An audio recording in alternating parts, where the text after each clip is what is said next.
Olá pessoal, tudo bem? Neste vídeo eu vou iniciar fazendo uma breve explicação sobre a análise quadrática discriminante, que também é um método de classificação, e depois nós vamos fazer uma implementação no R da análise linear discriminante e da análise quadrática discriminante, tá? Esse método ele é relacionado à análise linear discriminante, tem pequenas diferenças que eu quero explicar aqui, e por isso eu não vou gastar muito tempo com a parte teórica, porque eu já detalhei bastante no vídeo de análise linear discriminante, beleza? Então, já que nós já vimos um pouco sobre análise linear discriminante, em inglês seria Linear Discriminant Analysis, nós vamos recordar para tentar entender as diferenças aqui da análise quadrática discriminante, desse primeiro método que nós vimos no último vídeo, na última aula. Então, a análise linear discriminante considera variâncias iguais entre os grupos. Então, sendo um método de classificação, eu vou considerar a mesma matriz de covariância entre os grupos. Na verdade, a gente tem que testar se existe igualdade entre variâncias e, existindo, a gente pode aplicar a análise linear discriminante. Igualdade entre matrizes de variância e covariância. Tá bom, pessoal? Então, nesse gráfico que está aqui mais ao centro da tela, um problema de classificação em função de duas variáveis, x1 e x2, tá? E tenho aqui dois grupos, esse grupo onde eu tenho os pontos em vermelho e esse grupo onde eu tenho os pontos em azuis. Essas observações eu simulei considerando uma normal bivariada com essa matriz aqui de covariância, ou seja, com variância da primeira variável x1 igual a 1, variância da segunda variável igual a 1 também, e covariância entre as duas variáveis igual a menos 0,7, ou seja, uma correlação negativa. À medida que x1 aumenta, x2 diminui, a gente vê essa inclinação aqui negativa, beleza? Em ambos os grupos, a mesma matriz de covariância foi considerada para simular os dados. A diferença aqui é nas médias. O primeiro grupo tem média 0 e 0 e o segundo 3 e 3. Então, coloquei os grupos bem separados, bem discriminados aqui, só para a gente ilustrar um caso teórico, né? Mas, basicamente, na análise linear discriminante, quando a gente tem essa consideração da matriz de covariância igual entre os grupos, você vai ter uma discriminação linear, uma fronteira, uma separação linear entre os grupos, tá bom? Logicamente que os dados foram simulados com base nessa matriz de ambos os grupos, nessa matriz de covariância, mas se eu pegar os dados amostrais e calcular a matriz de covariância, pode dar um pouquinho diferente, mas vai dar bem próxima, né? Porque eu considerei uma amostra relativamente pequena, então vai ter uma aproximação aqui com a matriz de covariância populacional, mas o fato é que não precisa ser exatamente igual. Nós temos que testar, e existem testes estatísticos que eu vou mostrar no R para testar a homogeneidade entre matrizes de covariância, beleza? Aqui é um gráfico de densidade de uma normal bivariada, né? Um caso de normal multivariada, só que com K igual a duas variáveis, tá? Em função de x1 e x2, considerando essa mesma matriz aqui de covariância. Então, essas elipses que vocês estão vendo aqui ilustram essa densidade aqui. A diferença aqui é que eu tenho as curvas de nível aqui indicando a probabilidade e aqui eu tenho isso de forma tridimensional, tá? Lembrando que quando eu falo de verossimilhança, eu calculo o valor nessa função para um ponto qualquer de x. Então, por exemplo, se eu tenho um x por aqui assim, ó, por exemplo, vamos colocar, pode estar aqui no alto assim, eu vou ter um valor aqui, e aqui parece que está 0,06, né? Aqui eu teria que ver como está isso exatamente, né? Mas seria algo assim, eu teria que ver nesse terceiro eixo aqui. Mas enfim, a ideia do método de classificação é o seguinte: se eu tenho um ponto de teste aqui, a análise linear discriminante vai classificar aquele ponto que tem mais proximidade com a média, considerando a distância ponderada pela matriz de covariância, que é constante, né? Por isso que você tem uma fronteira linear, porque as duas matrizes de covariância são estatisticamente iguais, tá? E aí você tem uma fronteira linear. Na análise quadrática discriminante, o que acontece? Eu vou ter matrizes de covariâncias diferentes. Então, aqui eu considerei dois grupos novamente, mas se eu tivesse mais grupos, eu poderia considerar a diferença das matrizes de covariância entre todos os grupos, tá? Aqui a gente percebe que a gente tem uma matriz de covariância aqui né, com covariância negativa, e outra matriz de covariância com covariância positiva e menor. Então, quanto maior em módulo a covariância, igual aqui 0,7, né, digamos assim, que maior vai ser a dependência entre os pontos, tá? Considerando essas duas variáveis independentes que nós estamos considerando aqui para a classificação. Quanto menor for a covariância, menor será a dependência entre as duas variáveis. Isso acontece nesse grupo em azul aqui, né? Se eu tivesse esses valores aqui nulos, só ao invés de eu ter uma elipse, eu teria uma dispersão aí que se aproximaria de um padrão circular, sem dependência, ou seja, sem correlação entre as variáveis aqui, dentro desse grupo. Basicamente, na análise quadrática discriminante, como a gente tem essa pressuposição aqui de igualdade de variâncias não cumprida, basicamente a nossa regra de decisão vai mudar um pouquinho. A regra de decisão da análise linear discriminante era parecida com essa daqui, só que basicamente a gente não considerava essa parte aqui, porque lá, como todas as matrizes de covariâncias eram iguais, isso aqui não pesava na decisão, e agora pesa, porque eu vou ter um componente aqui que vai depender da matriz de covariância daquele grupo, tá? Uma constante que a gente vai somar ali, que de certa forma é um peso para discriminar ali a favor ou não de um determinado grupo, tá? Essa questão aqui, assim como na análise linear discriminante, na análise quadrática discriminante, que seria a probabilidade de pertencer a um grupo a priori, o log dessa probabilidade, eu posso considerar nulo se eu considerar que em cada grupo eu tenho o mesmo número de pontos nas observações de treino, tá? Mas se isso não for igual, e isso muitas vezes acontece na prática, como a gente vai ver daqui a pouco, não tem problema. Basicamente, isso vai, de certa forma, ser uma constante também que vai,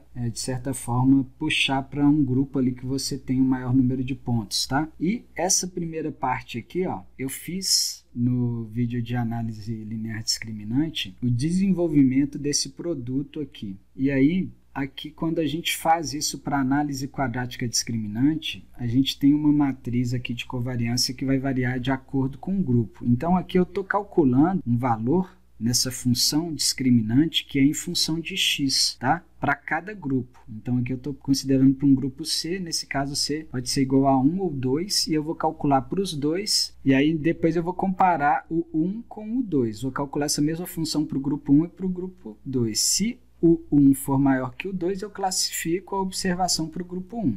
A ideia é essa. Se eu tivesse mais grupos, eu teria que comparar entre todos os grupos, tá? Mas basicamente, quando a gente faz esse produto aqui na análise linear discriminante, o primeiro termo seria esse termo aqui, ó, menos meio de x transposta inversa de sigma x. Só que lá, sigma era constante. Aqui não. Aqui eu tenho uma matriz de covariância para cada grupo. Tá? Então, na análise linear discriminante, a gente elimina esse termo porque não depende do grupo. Tá? Não depende, isso não vai variar com o grupo, ou seja, é uma constante que vai ficar ali e não vai te ajudar a discriminar. Na análise quadrática discriminante, como isso aqui vai variar com o grupo, é um termo que a gente tem que manter, e é isso que modifica a nossa fronteira. Por que que a fronteira na análise quadrática discriminante ela tem curvatura? Justamente por causa desse termo aqui, ó. Eu tenho isso daqui. Eu tenho x transposta x, que em notação escalar seriam termos de segunda ordem. Então, basicamente, como você tem matrizes de covariância diferentes entre os grupos, você vai ter termos quadráticos e você vai ter uma fronteira que não é linear. A sua matriz de covariância vai pesar nessa decisão, e nesse sentido você pode ter uma curvatura que favorece um grupo ou outro, diferente da análise linear discriminante. Então, essa seria a ideia básica aí da análise quadrática discriminante. Eu acredito que quem viu o vídeo de análise linear discriminante vai conseguir entender melhor sobre esse método, porque que eu não estou explicando com muita profundidade, visto que lá eu já explanei bastante, mas eu entendo que ambos os métodos são bem complexos, e por isso agora nós vamos partir para uma implementação no R para ver que na prática, na implementação, na resolução de problemas, não é tão complicado quanto parece, beleza? Então vamos passar para o R para continuar a nossa aula. Então, pessoal, vamos fazer aqui a nossa implementação de análise linear discriminante quadrática no R. Eu peguei um dataset aqui do pacote Datasets ICR, que é relacionado àquele site que eu mostrei para vocês no vídeo de implementação da regressão logística. E aqui pelo R, utilizando esse pacote, a gente consegue ler a maioria daqueles conjuntos de dados que tem naquele site de repositório de dados para Machine Learning de forma bem mais rápida. Então, vendo aqui sobre o que se trata esse conjunto de dados, nós temos aqui um conjunto de dados de medições de parâmetros geométricos de 3 tipos de trigo, de semente de trigo, tá? Os parâmetros geométricos foram obtidos por raio-x, tá? E lógico, deve ter um software de processamento, alguma coisa para obter esses parâmetros, que são a área, o perímetro, compactação, comprimento, largura, coeficiente de assimetria, comprimento da cratera ou da ranhura, não sei muito bem o que é. A gente teria que acessar esses materiais aqui para ter mais detalhes desses dados, tá bom? E a última coluna seria a variedade, o tipo de semente. Basicamente, a gente vai tentar classificar aqui o tipo de trigo de acordo com os parâmetros geométricos. Vou ler aqui, ó, chamar de dados o meu dataset para ficar mais fácil de trabalhar, porque eu já tinha muita coisa pronta para adaptar. E se a gente ver as primeiras linhas, aqui a gente vai ver esses parâmetros, tá? Geométricos, e na última coluna a variação. E nós temos 3 níveis, a variedade na verdade do trigo, beleza? Cama, rosa e Canadian, os 3 tipos de semente de trigo que a gente está trabalhando. Aqui eu vou plotar com o comando parse, separando em cores aqui as 3 variedades que nós estamos trabalhando. E a gente consegue ver como que vão variar os parâmetros geométricos dentro de cada grupo, dentro de cada variedade ou classe, beleza? Aqui você já consegue ver alguns padrões de correlação, tá? De magnitude aqui de cada semente e por aí vai. E tem aqui também o pacote ggali, que dá esse gráfico bem interessante com o comando aqui ggparse, que eu vou mostrar para vocês, que nos possibilita ver aqui, além das correlações, das dispersões aqui, né? Igual a gente tinha visto lá, eu tenho as correlações de forma geral e dentro de cada grupo aqui. Lógico, em alguns casos isso converge, por exemplo, aqui de forma geral é positivo e dentro de cada grupo positivo também, mas aqui comprimento da cratera e aqui a largura, eu tenho uma correlação de forma geral positiva, alta. Dentro desses 2 grupos aqui é positiva moderada e nesse último grupo é negativa bem baixa, mas é negativa, ou seja, o padrão de correlação muda dentro dos grupos, tá bom? Eu posso pensar na discriminação aqui olhando os histogramas, né? Eu vejo aqui que essa variedade aqui que está em verde, que é a rosa, tem uma área maior, tem um perímetro maior, né? E posso ver isso também aqui com os histogramas, tá bom? Aqui no meio eu posso ver as densidades para pensar na distribuição, né? Ver se eu tenho normal univariada aqui dentro de cada grupo. A gente vai testar isso e antes de fazer os testes aqui, eu vou separar aqui os meus dados em dados de treino e teste. Eu estou considerando 50% das observações para treino e 50% para teste. Então eu tinha 210 observações inicialmente, eu tenho 105 dados de treino agora e 105 de teste, beleza? As pressuposições, eu vou testar aqui a homogeneidade de variâncias primeiro, só que eu vou considerar 2 variáveis primeiro, para facilitar aqui a nossa interpretação. Então basicamente o que ele faz primeiro aqui é o seguinte, ele faz uma matriz de covariância dentro de cada grupo. Para cada semente aqui eu considerei área e o perímetro como variáveis apenas, e aqui eu tenho a variância da área e variância do perímetro para a semente cama, e aqui a covariância entre área e perímetro para essa semente, para esse trigo cama, tranquilo? E logicamente a covariância é alta, é positiva, aqui para área e o perímetro, conforme a gente está vendo aqui, quanto maior a área, maior o perímetro, tá? E a mesma coisa aqui para Canadian e para rosa, a gente vê que tem diferença entre essas matrizes, tá? Eu vejo aqui, por exemplo, a variância para a área, para a semente cama é 1,30 e aqui é 0,58 para Canadian, tá? Então na hora que eu testo aqui a igualdade das matrizes de variância, deu 0 p-valor, tanto para esse teste paramétrico de Bartlett, quanto para esse teste não paramétrico aqui de Fleiner-Keilin, eu tenho um p-valor nulo. Isso implica que eu rejeito a hipótese nula de igualdade entre essas matrizes, tá? Aqui seria a matriz ponderada de covariâncias, né, que seria considerada se a gente tivesse igualdades entre as matrizes, ou seja, se a gente tivesse um p-valor alto aqui, tá? O teste paramétrico existe normalidade multivariada que a gente vai testar daqui a pouco. O teste não paramétrico é livre de distribuição, tá? Aqui nós temos um outro teste, que é o teste de box, tá? Que deu um p-valor baixo também, então também a gente rejeita a hipótese de igualdade entre essas matrizes. O log do determinante dessas matrizes aqui, ó, quanto maior for a divergência entre esses valores, maior é a diferença entre essas matrizes, beleza? Mas enfim, essa hipótese é muito difícil de cumprir, tá, pessoal? Aqui eu tinha feito só considerando duas variáveis, agora eu vou fazer para todas, tá? E de forma análoga, a gente vai ter um p-valor nulo aqui para os 3 testes disponíveis aqui nesse pacote DFA Cancor, beleza? Esse pacote que eu instalei para fazer esse teste aqui. Eu fiz um outro teste com esse pacote HEplots, ele faz apenas um teste, que é esse último aqui, ó, que a gente já tinha feito aqui, tá? De box. E também deu um p-valor menor que alfa, por exemplo, se eu considerar alfa igual a 0,05, então também nós rejeitamos a hipótese aqui de igualdade entre as matrizes de covariância. Isso seria uma pressuposição para análise linear discriminante.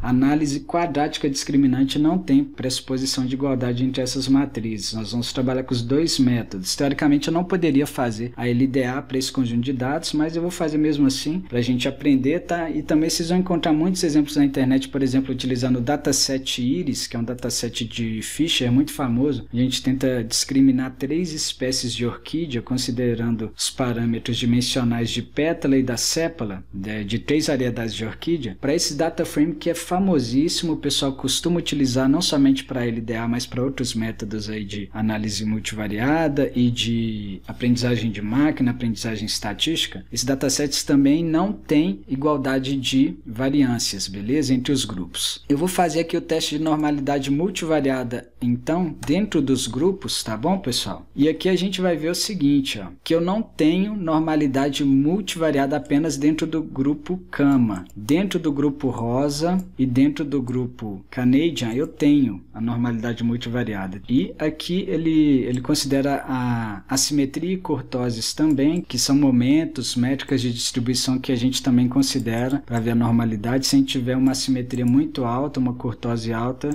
isso vai influenciar ali na normalidade da distribuição, tá? E a gente vai ter um desvio de normalidade, que é o que está acontecendo aqui com a Cama. Mas como eu tenho duas variedades aqui que tem a normalidade multivariada, eu resolvi considerar esse conjunto de dados mesmo assim, mesmo não cumprindo essa premissa com perfeição, tá? Mas eu cumpri parcialmente aí. E agora eu vou começar a fazer aqui a análise linear discriminante, tá? Primeira coisa que eu vou fazer é carregar o pacote MES. Esse pacote aqui tem o comando LDA, que é justamente para fazer a análise linear discriminante, tá? Basicamente eu vou entrar com o modelo aqui e com meus dados. Estou considerando aqui os dados de treino primeiro, tá? E aqui eu estou fazendo um modelo inicialmente em função de duas variáveis, a compactação e o perímetro. Eu resolvi escolher essas duas variáveis inicialmente para a gente poder plotar. Depois eu faço com todas as variáveis, tá? Então, esse primeiro modelo eu chamei de fit.lda1, tá? E aqui a gente vai ver as características desse modelo, desse resultado, tá? Então, a primeira coisa que ele nos dá aqui são as probabilidades a priori de cada grupo. Isso é basicamente a proporção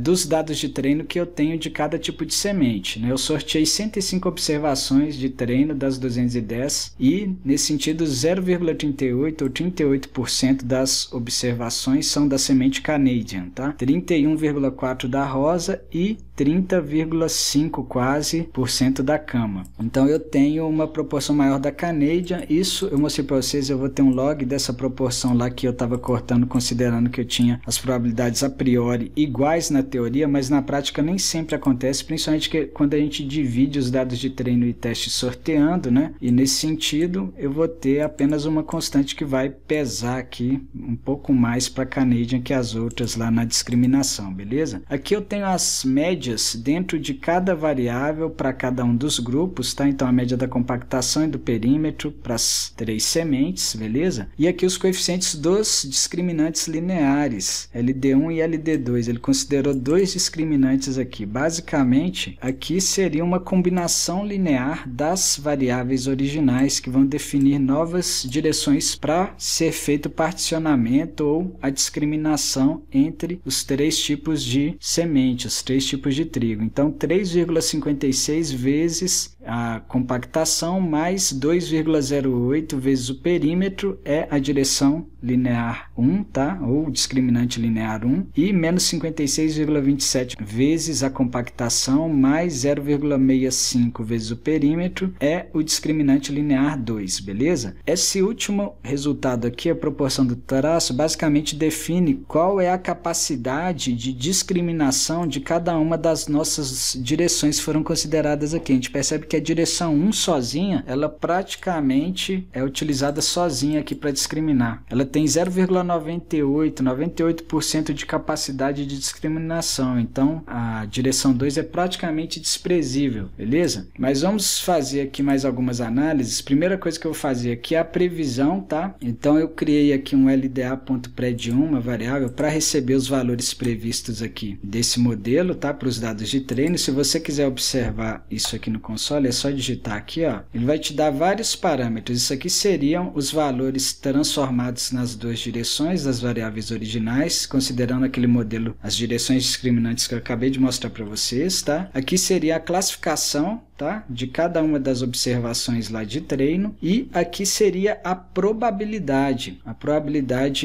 de pertencer a um determinado grupo, tá? Então primeiro ele classificou como cama, né? Vamos ver aqui qual que é a probabilidade aqui, ó. Tá dando 0,86 de probabilidade de pertencer a esse grupo, beleza? Por isso que ele classificou com ele. Sempre ele vai considerar aquele que tiver a maior probabilidade. Vamos plotar aqui dois gráficos. Esse primeiro gráfico aqui ele vai plotar aqui nas novas direções, na direção 1 e 2, considerando os nomes dos grupos aqui, tá? Todas as observações. Não é um gráfico legal de interpretar, fica bem embolado. Esse aqui também é a mesma coisa, só que ele plota LD1 aqui na horizontal, LD2 na vertical e aqui invertido. Esse gráfico aqui eu acho interessante, que ele plota aqui um histograma dos três grupos na direção 1 aqui. Eu só plotei aqui para a direção 1, tá? Porque a direção 2 não ajuda muito a discriminar, beleza? Então a gente vê que a direção 1 consegue discriminar bem os três grupos, tá? Mas aqui é interessante a gente ver a capacidade do nosso modelo de classificação a partir da matriz de confusão. Então eu estou considerando aqui as variedades aqui dos dados de treino e o que o nosso modelo prevê para fazer essa matriz de confusão. Então aqui está a realidade e aqui a previsão. Eu vejo que eu tenho 5 sementes do tipo cama que ele preveu errado. Uma ele preveu como rosa e 4 como Canadian. Vejo que tem uma semente do tipo rosa que ele preveu errado apenas e tem 3 sementes do tipo Canadian que ele preveu errado.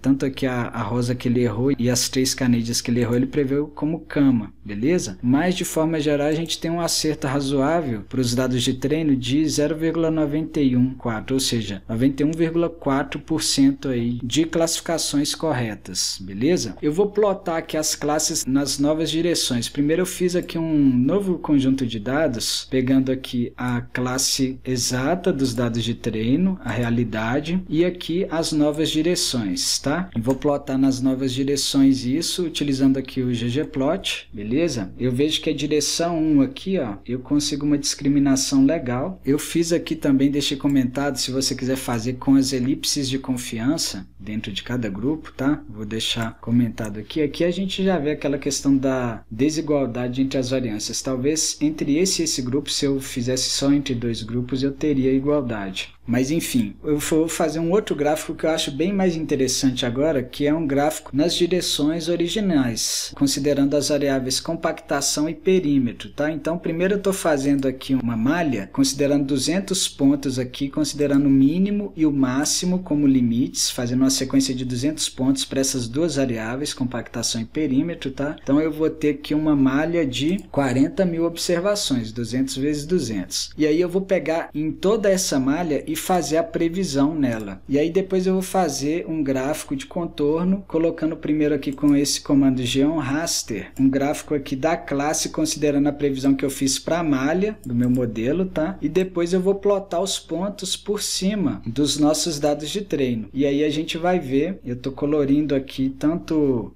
os pontos, quanto essa geometria aqui que vai ser tipo um contorno que vai ficar por trás, um plano de fundo que vai ficar no gráfico. Eu estou colorindo de acordo com a classe, tá? De acordo com a variedade aqui, os pontos de treino. E aí a gente vai ver de forma mais clara onde que o nosso modelo errou na classificação. Aqui confirma que a análise linear discriminante vai fazer uma fronteira linear para a classificação. Aqui fica meio quadriculado porque eu considerei 200 pontos. Se você considerar mais, vai ficar mais pesado um pouco, mas pode ficar mais perfeito aqui, tá? Essa fronteira linear. Aqui eu tenho algumas sementes aqui em azul que estão nessa região rosa, né, que é da semente cama. Azul é a Canadian, então são sementes que ele classificou errado. E a mesma coisa dessas sementes que estão em rosa aqui, nessa região azul. Seriam os erros aí de classificação. Aqui eu tenho uma verde que está nessa região rosa, também é um erro de classificação. Aqui aparentemente tem um que está próximo da fronteira, mas eu acho que está classificado errado, está um pouco para cima, né? E por aí vai. Agora nós vamos pegar esse mesmo modelo e testar ele, ou seja, considerar os dados de teste, para ver como que ele vai classificar esses dados de teste. Então vamos ver que a nossa matriz de confusão, ele errou aqui 9, 10, 17 observações de 105, tá? Isso dá uma capacidade de acerto na classificação aqui de 84% quase, beleza? Então aqui eu plotei novamente nas novas direções, tá? Na direção linear discriminante 1 e 2, e também da mesma forma que a gente tinha feito antes, só que aqui ao invés de considerar os pontos aqui com os dados de treino, eu considerei com os dados de teste, beleza? Mas é aqui o mesmo modelo que a gente fez a malha lá, e vamos dar uma olhada aqui como que ficaram os dados de teste aqui dentro das três classes, beleza? A gente percebe que tem algumas rosas aqui que ele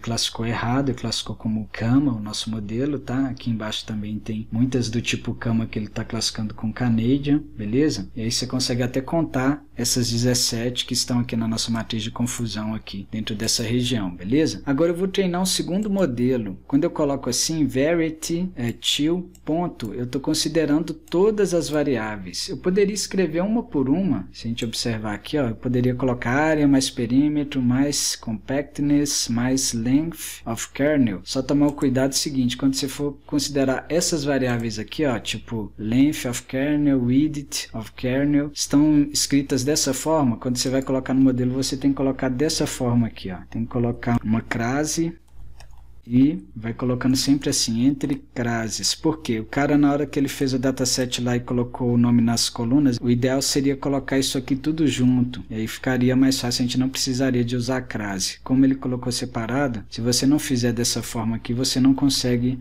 considerar essas variáveis no modelo, vai dar erro, beleza? Ele não vai conseguir fazer a leitura, então você tem que fazer dessa forma. Mas enfim, fazendo com ponto aqui, ele já vai considerar todas as variáveis para a gente, não precisa da gente digitar variável por variável. Eu chamei de fit.lda2 esse modelo, e aí a gente vê aqui todos os nossos parâmetros, né? A probabilidade a priori não muda, tá? Aqui eu tenho as nossas variáveis, a média de cada uma delas dentro de cada grupo, tá? E os coeficientes aqui dos discriminantes lineares, beleza? Aqui a proporção de cada discriminante linear, agora não foi tão mais alta para o discriminante linear 1, mas mesmo assim ele sempre é dominante, né? Sempre é a direção que vai nos ajudar a discriminar melhor, tá? Aqui deu 0,775, ou seja, 77,5% de porcentagem aqui de explicação da discriminação, beleza? E agora nós vamos fazer uma previsão aqui com os dados de treino mesmo, plotar isso igual eu já tinha feito com vocês antes. A gente só tem duas direções, né? Aqui eu estou plotando os histogramas na primeira direção, beleza? E aqui nós vamos fazer a matriz de confusão desse segundo modelo. Então nós erramos, nós classificamos errado apenas duas sementes, beleza? Uma que era Canadian eu classifiquei como cama e uma que era cama eu classifiquei como Canadian. E aqui a gente pode ver, considerando esses dois erros, que a gente tem uma capacidade aqui de acerto de 0,98 ou 98%, beleza? Eu plotei aqui na nova direção com ggplot, tá? E aquele gráfico interessante que eu tinha feito aqui para o caso inicial, considerando a compactação e o perímetro, eu não fiz aqui porque eu tenho 7 variáveis, então eu teria que fazer todas as combinações,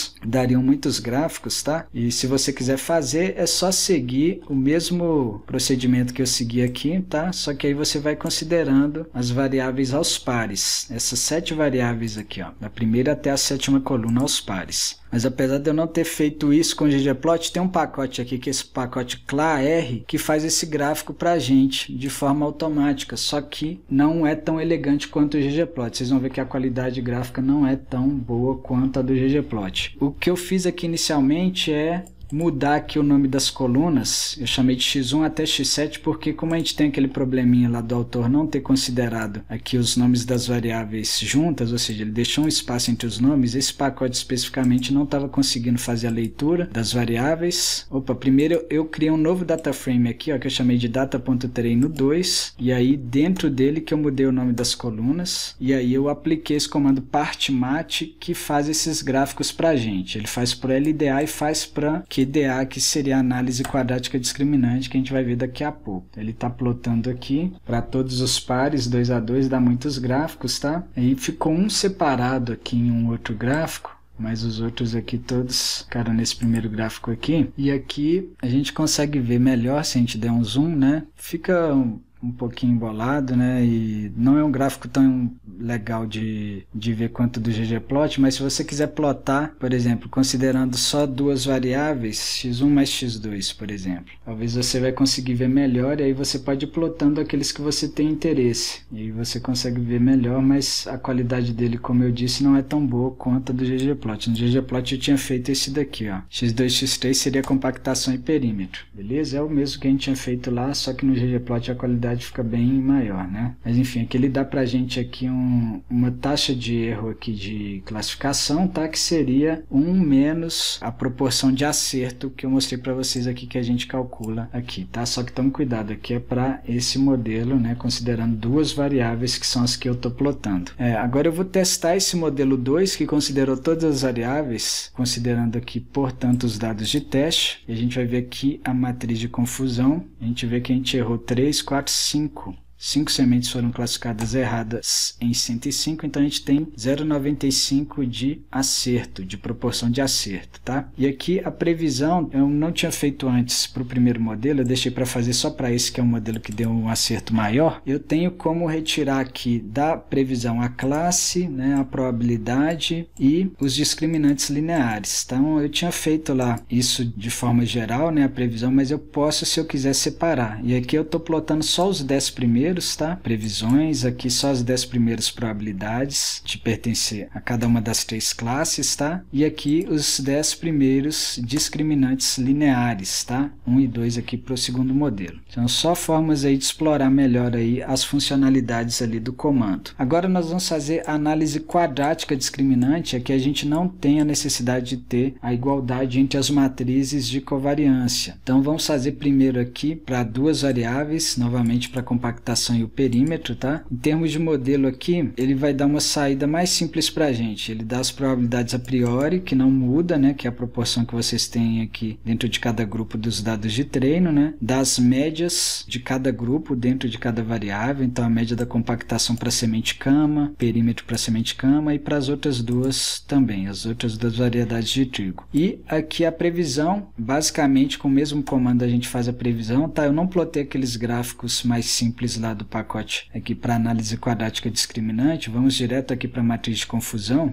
considerando essa previsão que a gente acabou de fazer, tá? E aqui a gente vê que a gente errou para 6 mais 4, 10 observações de treino. Então a gente teve uma proporção de acerto de 0,90, ou seja, 90% de acerto, tá? E aqui eu vou fazer novamente aqui o nosso gráfico com o ggplot para ver nas direções originais aqui como que ficou a nossa discriminação. Então a gente vê que a análise quadrática discriminante é de fato um modelo que não é linear, tem uma curvatura aqui nas fronteiras, tá? E a gente tem um modelo, portanto, que é mais flexível, mas não necessariamente vai ser um modelo melhor. Para esse caso aqui, a análise linear discriminante foi um pouquinho melhor. Os métodos ficaram quase que empatados, mas em outras situações eu acho que é interessante testar, principalmente porque esse método aqui não exige igualdade desigualdade entre as matrizes de covariância, tá? Aqui nós vamos testar esse modelo de análise quadrática discriminante, tá? Então estou considerando aqui o modelo que eu acabei de treinar com os dados de teste, e aqui a nossa matriz de confusão, a gente errou para 8, 9, para 15 observações, tá? Então 0,86 aqui de acerto. Melhorou um pouquinho se a gente comparar com os dados de teste do primeiro modelo, né? E aqui a gente observa como que ficaram os dados de teste aqui no nosso modelo, tá? Nas nossas classes previstas aqui pelo modelo, que são essas áreas sombreadas em cores diferentes. E agora um último modelo considerando todas as variáveis, beleza? Então estou treinando aqui esse modelo, utilizando a análise quadrática discriminante. Eu esqueci de falar, mas o comando é esse daqui, ó, QDA. O comando para análise linear é LDA e o QDA é para análise quadrática discriminante. Ambos são do mesmo pacote, beleza? Aqui a gente vai ver a previsão. Eu até coloquei aqui para esse último modelo aqui o histograma dentro das 3 novas direções, tá? Aqui a nossa matriz de confusão desse último modelo, tá? Ele errou para 3 observações aqui de treino, beleza? E aqui a gente vê 0,97 de proporção aqui de explicação da variabilidade dos dados. E aqui aqueles gráficos que a gente tinha feito lá com o comando CLAR.